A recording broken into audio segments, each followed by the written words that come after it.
आप देख रहे हैं न्यूज CGNN नेटवर्क और आपके साथ मैं हूं सीमा। चलिए अब रुक कर लेते हैं छत्तीसगढ़ से जुड़े कुछ खास खबरों का। जगत जननी मां दुर्गा 9 दिनों तक अपने भक्तों के बीच रहने के बाद अब उनसे विदा ले रही हैं।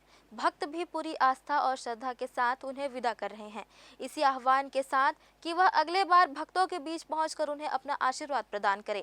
विसर्जन का दौर शनिवार विजयादशमी से ही शुरू हो गया, वहीं रविवार को भी यह कार्यक्रम जारी रहा। शहर में स्थापित दुर्गा पूजा समितियों के द्वारा सुबह से ही शहर के दोनों विसर्जन स्थल पचरी घाट और छठ घाट में दुर्गा प्रतिमाओं को विसर्जित करने श्रद्धालु पहुंचते रहे। हालांकि इस बार नगर निगम के द्वारा विसर्जन को लेकर व्यापक तैयारी की गई है, क्योंकि पचरी घाट में बैराज बन जाने की वजह से इस बार पानी काफी अधिक है। ऐसे में यहां नगर निगम के द्वारा गोताखोर की व्यवस्था तो की ही गई है, साथ ही साथ जाली भी लगा दी गई है। इसके अलावा क्रेन के माध्यम से प्रतिमाओं का विसर्जन किया जा रहा है। नदी में जाने की अनुमति किसी को भी नहीं है। इसके अलावा यहां विसर्जन को लेकर एक निश्चित स्थान निर्धारित किया गया है, जहां प्रतिमाओं का विसर्जन किया जा रहा है। देवी आस्था के इस पर्व को हर भक्त उत्साह और उमंग के साथ मनाता है। रविवार को देर रात तक यह क्रम जारी रहा। मां दुर्गा को विदाई देने के दौरान श्रद्धालुओं की आंखें नम हुई और विधि विधान के साथ माता को उनके धाम भेजा गया। पिछले कुछ समय से देखा जा रहा है कि हाईवे में वाहन की चपेट में आने से कई गौवंश घायल तो कई की मौत हो जा रही है। रात के समय वाहन चालकों को सड़कों पर बैठी गाय नजर नहीं आते, जिसकी वजह से देखा जा रहा है कि सड़कों पर यह घटना लगातार बढ़ रही है। इसे देखते हुए अब प्रशासनिक स्तर पर मवेशियों की रक्षा के लिए पहल की गई है। नगर निगम के द्वारा शहर में अभियान चलाकर सड़कों पर मौजूद मवेशियों को कांजी हाउस भेजा जा रहा है। हाईवे पर मौजूद मवेशियों की रक्षा के लिए अब शासन प्रशासन द्वारा मवेशियों के गले में रेडियम का बेल्ट लगाने की तैयारी है। इससे सड़कों पर अगर मवेशी मौजूद है तो वाहन चालक को दूर से ही नजर आ जाएंगे, जिससे वे सावधानी पूर्वक वाहन चला सके। शहरों में तो अभियान चलाकर व्यवस्था बना ली जा रही है, लेकिन हाईवे पर यह व्यवस्था करना मुमकिन नहीं है, जिसके मद्देनजर अब रेडियम के माध्यम से इस पर रोकथाम लगाने की कोशिश की गई है। हालांकि पिछले कुछ समय की बात करें तो मवेशियों की सड़क दुर्घटना से होने वाली मौत में कुछ कमी आई है। अब इन रेडियम के लग जाने के बाद उम्मीद है कि इस पर और कमी आएगी और मवेशियों की रक्षा भी हो सकेगी। सड़कों पर जो मवेशी हैं उसमें जो बैल और जो सांड है उसको हम बंध्याकरण कर साथ ही उनको टैग लगा के जितने बैगा बिरहोर जनजातियों को दे रहे हैं निःशुल्क। अभी तक हम कुल 600 से अधिक बैल को वितरण कर चुके हैं। साथ ही जो गाय और जो छोटे-छोटे बैल हैं जिनको हम वितरण नहीं कर पा रहे हैं, उनको हम जो सदाखार जो अभी फॉरेस्ट एरिया है, उन एरियो में जो फेंसिंग एरिया है वहाँ हम उनको रिप्लेस कर रहे हैं। साथ ही जो गोठान में जितने आ सकते हैं गोठान में रख रहे हैं और हम उनको उनके लिए चारा और पानी की पर्याप्त व्यवस्था रखे हुए हैं। ये पशुपालन पे भी कार्रवाई हो रही है, कंटिन्यू कार्रवाई हो रही है। अभी हम जुर्माना भी उन पे लगा रहे हैं जो चिन्हित हो रहे हैं और जो ऐसे स्टेज जहाँ देखेंगे आप रोड में कंटिन्यू रात 9 बजे से 12 बजे तक हम पकड़ने की कार्रवाई कर रहे हैं, क्योंकि रात में ही जानवर आ रहे हैं। अभी दिन में जानवर तो दिखते नहीं, रात में ही हमारी पूरी टीम कर रही है। कंटिन्यू 5 टीम काम कर रही है हमारे पास। देखेंगे हाई कोर्ट रोड में, सीपत रोड में और तोरवा रोड में कार्रवाई कर रही है। साथ ही आज से एनएच वाले भी दो काऊ एनएच वालों को भी हम काउकेचर दे रहे हैं, तो जो एनएच में जो घटना हो रही है वो घटना ना हो और एनएच से सारे मवेशियों को हटाने की कार्रवाई कर रहे हैं।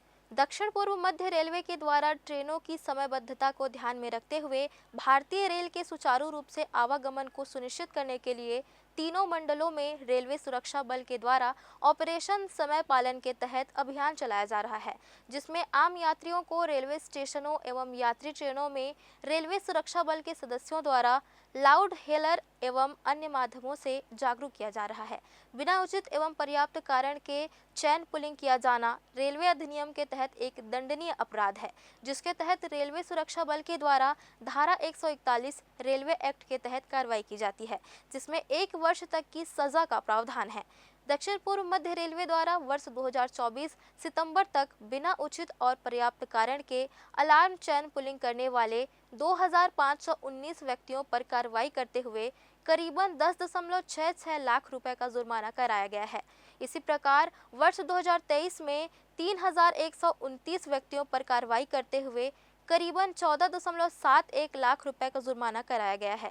प्रतिदिन हजारों की संख्या में यात्री रेलवे में सफर करते हैं। ऐसे में केवल एक ही जोन में अगर इतनी बड़ी संख्या में लोग नियम तोड़ रहे हैं तो समझा जा सकता है कि पूरे रेलवे में किस कदर अवैध रूप से लोग यात्रा करते हैं। रेलवे इसी पर रोकथाम का प्रयास कर रहा है, लेकिन इसमें कितनी सफलता मिलती है यह तो कुछ दिनों में पता चल पाएगा। मदरसों को राज्य अथवा केंद्र सरकार की ओर से दी जाने वाली फंड को बंद करने के लिए सभी राज्यों की सरकार और केंद्र सरकार को पत्र जारी किया। यह पत्र राष्ट्रीय बाल अधिकार संरक्षण आयोग ने लिखा है। देखिए ये रिपोर्ट। सरकार आज तक के 1 रुपये फंड दिया ही नहीं तो बंद करने का सवाल ही नहीं उठता। और जो फंड आता भी होगा केंद्र सरकार से वो कहीं ना कहीं उसका भ्रष्टाचार करके लोग फुलफिल करके उसको बोलते हैं कि हम दे दिए हैं। बिलासपुर में किसी जगह कोई फंड नहीं आ रहा है और फंड नहीं आ रहा है तो फिर ये बात कहाँ से आ रही है कि फंड आ रहा है। राष्ट्रीय बाल अधिकार संरक्षण आयोग ने केंद्र और राज्यों की सरकार को पत्र लिखा है, जिसमें यह कहा गया है कि मदरसों को फंड देना बंद कर दिया जाए। साथ ही इन मदरसों को भंग करने की अपील भी की है। आयोग ने मदरसों के कामकाज और मुस्लिम समुदाय के बच्चों को मुख्य धारा से जोड़ने में उनकी विफलता को लेकर चिंता जाहिर करते हुए यह सिफारिश किया है। तो वही इस फंडिंग मामले की सत्यता जानने के लिए जब हमारी टीम छत्तीसगढ़ बिलासपुर जिले के संचालित होने वाले कुछ मदरसों में होने वाली फंडिंग की जानकारी ली, तब मदरसा के संचालनकर्ताओं ने कहा कि मदरसे में सरकार की ओर से हमें किसी तरह का फंड नहीं दिया जाता। तो वहीं दूसरी ओर एक मदरसा संचालक ने कहा कि सरकार फंड देती भी होगी तो वो फंड अब तक हम तक नहीं पहुंच पाई।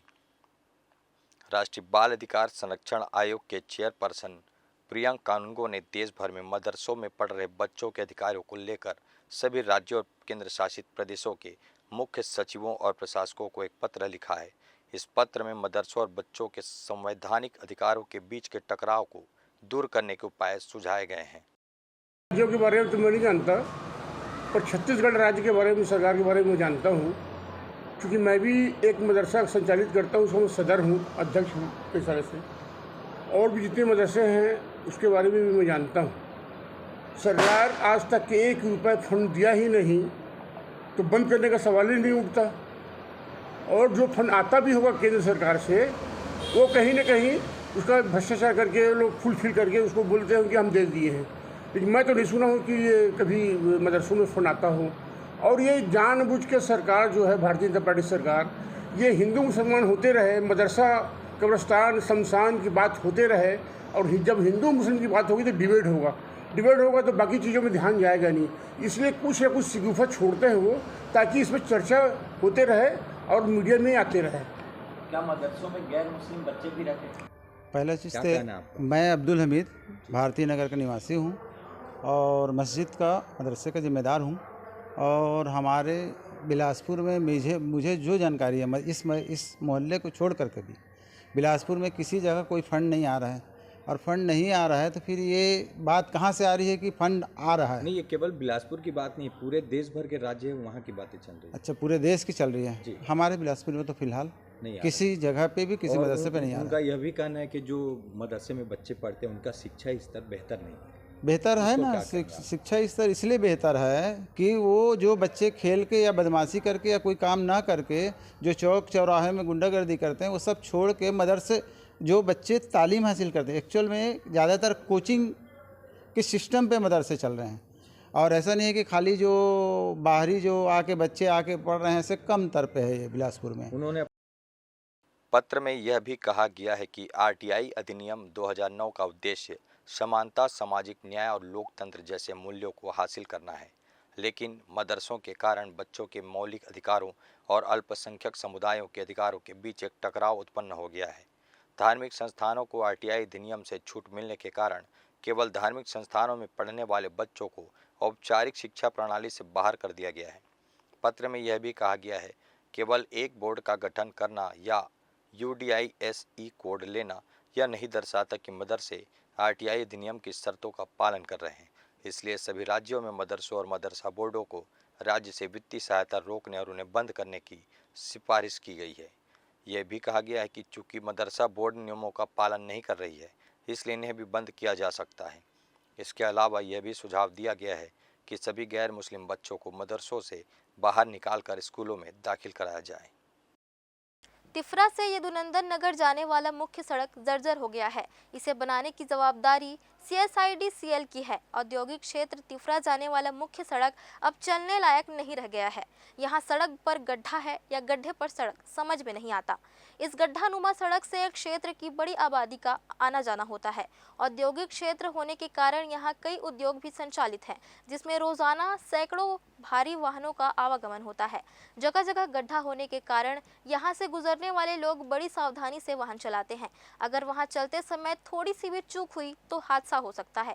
क्षेत्र के जनप्रतिनिधि बताते हैं कि इस सड़क को बनाने के लिए 2 साल पहले Chhattisgarh state industrial development corporation limited से 2 करोड़ रुपए का प्रस्ताव भेजा गया था। यहाँ नई सड़क तो नहीं बनी, लेकिन अधिकारियों ने गड्ढे में मलबा डालकर चलने लायक बनवा दिया। लेकिन कुछ ही दिनों में फिर से हालत वही हो गई। इस मुख्य सड़क को बनाने क्षेत्र के जनप्रतिनिधियों ने भी कोई ठोस पहल नहीं की। वह कागजों में प्रस्ताव बनाकर भेजने तक ही सीमित रहे। इस मामले में CSIDCL के अधिकारियों से बात करने की कोशिश की गई तो वो अपनी कुर्सी छोड़कर चले गए और मीडिया के सवालों का जवाब देना जरूरी नहीं समझा। सर कौन है सर आपके ऊपर? अभी नंबर देने भी मना किए हैं क्या? सर है यहाँ पर मैनेजर। उनका क्या नंबर वंबर कुछ संपर्क उनका? ये मेरे से आप मत करवाइए, समझ में आया? आप गलत कर रहे हो। नंबर मैं गायब हुई इस चीज़ जिस रोड की बात आप कर रहे हैं वो CSIDC के अंतर्गत आती है, उद्योग विभाग के अंतर्गत आती है, निगम प्रशासन के अंतर्गत नहीं आती, इसलिए हम लोग नगर निगम से उसको दुरुस्त नहीं करा पा रहे हैं।